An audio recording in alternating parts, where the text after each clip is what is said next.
Сәлем достар. Біз бүгін ежелгі Қазақстан тарихынан нөмірі 5 сабаққа да келіп жеттік. Бұдан бұрын біз ежелгі Қазақстан тарихынан тас дәуірі кезеңдерін, палеолит, мезолит, неолит кезеңдерін және тасты мыс кезеңі энолит дәуіріндегі Қазақстан тарихынан тест сұрақтарын талдаған болатынбыз. Ал бүгінгі сабақта қола дәуірінің кезіндегі Қазақстан тарихынан тест сұрақтарын талдайтын боламыз. Сіздер менің каналыма тіркеліп, лайк басып, комментарий жаза отырыңыздар. Бұл суретті тесті сіздерге пайда әкеледі деп ойлаймын. Тест талдауға көшеміз. Бірінші сұрақ: Европа даласындағы қола дәуірінің мәдениеті. Біздің заманымыздан бұрынғы 2000 жылдықта Евразия даласында, соның ішінде Қазақстан даласында, оңтүстік Сібірді және Орал аймағында тегі жағынан ұқсас мәдениеті бар тайпалар мекендеді. Бұл тайпалардың мәдениеті алғаш рет Сібірдегі Ачинск қаласының маңындағы Андронов селосынан табылды. Сондықтан бұл мәдениет Андронов мәдениеті деп аталды. Екінші сұрақ: солтүстік және батыс Қазақстандағы зерттелген Андрон мәдениетінің қоныстар саны. Андрондық тайпалар біздің Қазақстанның барлық территориясында өмір сүрді. 1927 жылы археолог Грязнов Андрон мәдениетінің ескерткіштерін батыс Қазақстаннан да тапты. Жалпы солтүстік пен батыс Қазақстандағы зерттелген Андрон мәдениетінің қоныстар саны 80-нен аса. Үшінші сұрақ: қола дәуіріне жататын солтүстік Қазақстандағы қоныстар. Қола дәуірі біздің заманымыздан бұрынғы 2000 және 1000 жылдықтардың аралығын қамтиды. Қола дәуірі кезінде Андрон тайпалары Қазақстанның барлық аймағын қамтыды. Солтүстік Қазақстанда табылған қола дәуіріне жататын қоныстар Петровка және Боголюбов. Жауабы Петровка және Боголюбов. Төртінші сұрақ: қола дәуіріне тән 30 қоныс пен 150 оба зерттелген аймақ. Андронов тайпалары Қазақстанның барлық аймағын мекендегенін айтып өттік. Әсіресе негізгі мекендеген аймағы бұл орталық Қазақстан болды. Осы орталық Қазақстаннан 30-дан астам елді мекенменен 150-ден астам қорымдар, қабірлер қазып зерттелді. Жауабы орталық Қазақстан. Бесінші сұрақ: андрондықтардың бет бейнесін сипаттаған ғалым. Антрополог ғалымдардың айтуы бойынша андрондықтар орта бойлы, беті жалпақ, маңдайы тайқы, европейттерге ұқсас болған.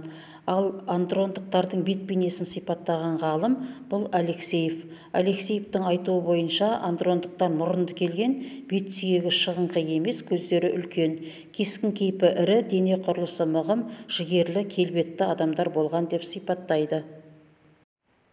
Алтыншы сұрақ: мал бағудың көшпелі түріне көшу қалыптаса бастаған дәуір. Андрон тайпалары кезінде мал шаруашылығы жедел қарқынмен дамыды. Әсіресе Қазақстанның далалық аудандарында мал өсіру шаруашылықтың негізгі саласына айналды. Ер адамдар үй айналасындағы жайылымдық жерлер тоза бастаған уақытта алыс жайылымдарға малдарын айдап, көшпелі шаруашылықты қалыптастырды. Мал бағудың көшпелі түріне көшу қалыптаса бастаған дәуір қола дәуірі. Жетінші сұрақ: теселі егіншілік ең алғаш дамыған кезең. Қола дәуірінде негізінен аралас шаруашылық дамыды. Егін шаруашылығы, мал шаруашылығы және кен өндіру шаруашылықтары дамыды. Мал шаруашылығында жартылай көшпелі мал шаруашылығы шыға бастаса, егіншілікте теселі егіншілік пайда болды. Бұл егіншілікте негізінен бидай өсірді, тары өсірді, қара бидай өсірді. Сегізінші сұрақ: андрондықтардың тасқа салынған суреттері табылған жерлер. Қола дәуірінің тасқа салынған суреттері бұл адамзат рухани мәдениетінің аса маңызды бөлігі болып табылады.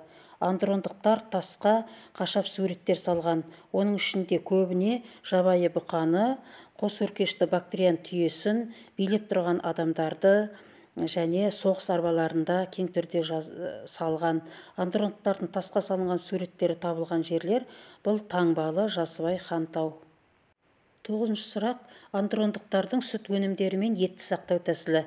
Андрондықтардың баспаналары негізінен жертөле болған, жартылай жертөле болған және жер үстіндегі көп бөлмелі үйлерде болған, сондай-ақ дөңгелек баспаналары да болған. Ғалымдардың айтуы бойынша осы дөңгелек баспаналар қабырғалары тік бағандардан тұрғызылып, керегенің көз сияқты болып жабылған. Осы үйлердің еденінің астына ет, сүт өнімдерін сақтау үшін шұңқырлар қазылған. Орталық Қазақстан жеріндегі қола дәуірінің ең соңғы кезең мәдениеті Беғазы Дәндібай мәдениеті деп аталынады.